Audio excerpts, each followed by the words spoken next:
여러분, 노아의 방주 이야기는 다들 잘 아시죠?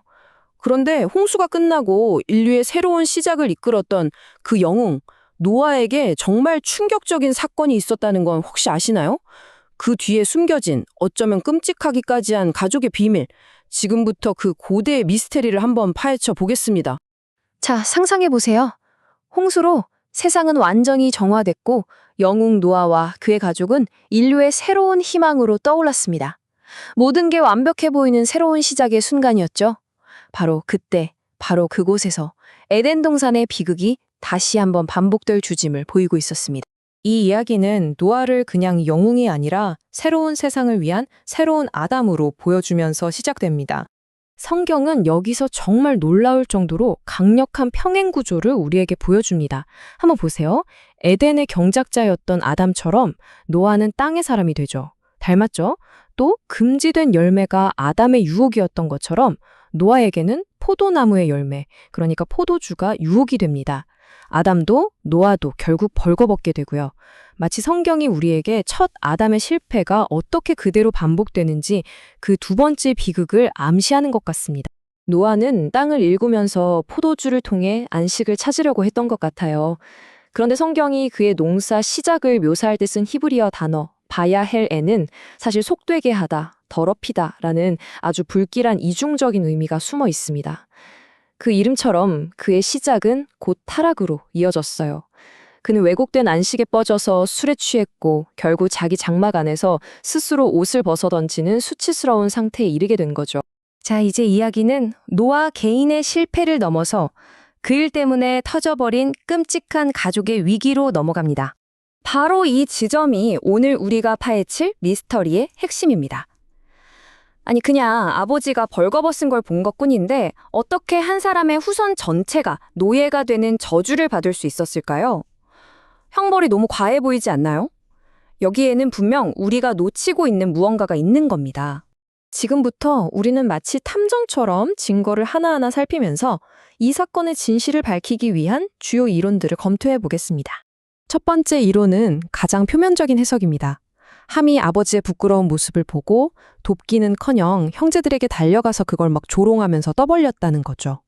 이건 분명 부모를 공경하라는 계명을 어긴 아주 불명예스러운 행동입니다.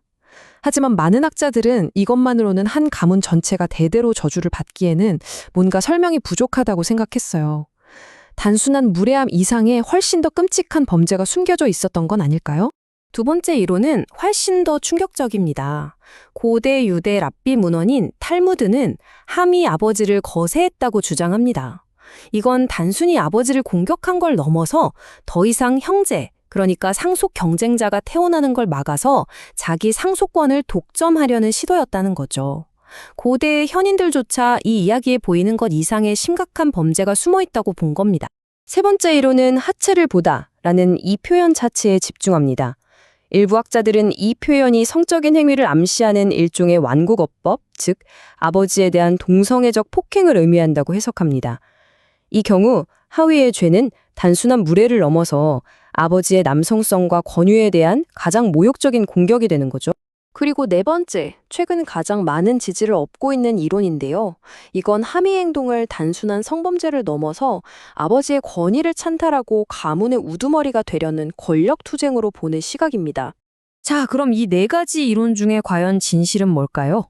놀랍게도 이 미스터리를 풀 결정적인 열쇠는 창세기가 아닌 성경의 다른 곳, 바로 레위기 법전에 숨겨져 있었습니다. 바로 이겁니다. 이게 바로 결정적 증거죠. 레위기 법전은 당시의 히브리 관용어법을 아주 명확하게 설명해 줍니다. 아버지의 하체를 드러낸다는 건 눈으로 보는 행위가 아니라 아버지의 아내, 즉 자신의 어머니와 동침한다는 의미였던 겁니다. 그렇다면 함의 죄는 단순한 무례나 성적인 일탈이 아니었던 거죠. 아버지가 무력해진 틈을 타 어머니를 범하고 가문의 주도권을 빼앗으려 한 반역행위였던 겁니다. 밤에 끔찍한 범죄가 밝혀졌지만 이 이야기의 진짜 교훈은 사실 그 이후에 벌어진 일에 있습니다. 이제 초점을 범죄 자체에서 벗어나서 아버지의 실패에 대한 세 아들의 극명하게 다른 반응으로 옮겨보겠습니다. 먼저 함의 행동을 보죠. 그의 행동은 두 단어로 요약됩니다. 폭로와 조롱. 함의 행동 순서를 보면 그의 의도가 명확해집니다. 그는 아버지의 수치를 목격한 뒤 조용히 덮어주거나 도울 수 있었어요. 하지만 대신 장막 밖으로 나가서 형제들에게 이걸 떠벌리며 조롱했습니다.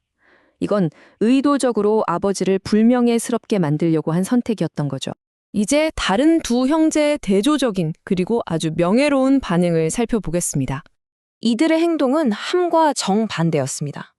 그들은 옷을 가져와 어깨에 메고 아버지의 벗은 몸을 보지 않기 위해서 뒷걸음질로 장막에 들어갔습니다. 이게 핵심이에요.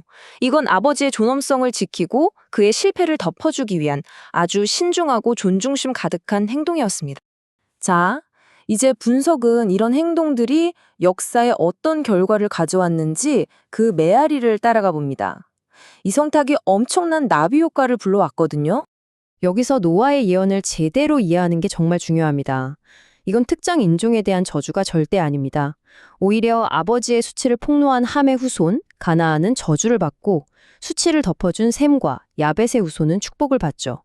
즉, 한순간의 선택이 어떻게 한 가문의 역사적, 영적 운명을 결정했는지를 보여주는 예언인 겁니다. 그리고 이 이야기는 더 큰 그림을 향해 나아갑니다. 신학적으로 보면 셈과 야벳이 옷으로 아버지의 수치를 덮어준 이 행동은요, 훗날 그리스도가 자신의 의로움으로 인류의 죄와 수치를 덮어준다는 기독교의 핵심적인 은혜 개념을 미리 보여주는 그림자 같은 역할을 합니다. 그래서 이 고대의 이야기는 오늘을 사는 우리에게 아주 날카로운 질문을 던집니다. 여러분은 다른 사람의 실패와 수치를 마주했을 때 그것을 폭로하는 사람입니까? 아니면 조용히 덮어주는 사람입니까? 여러분의 첫 본능은 어느 쪽인가요?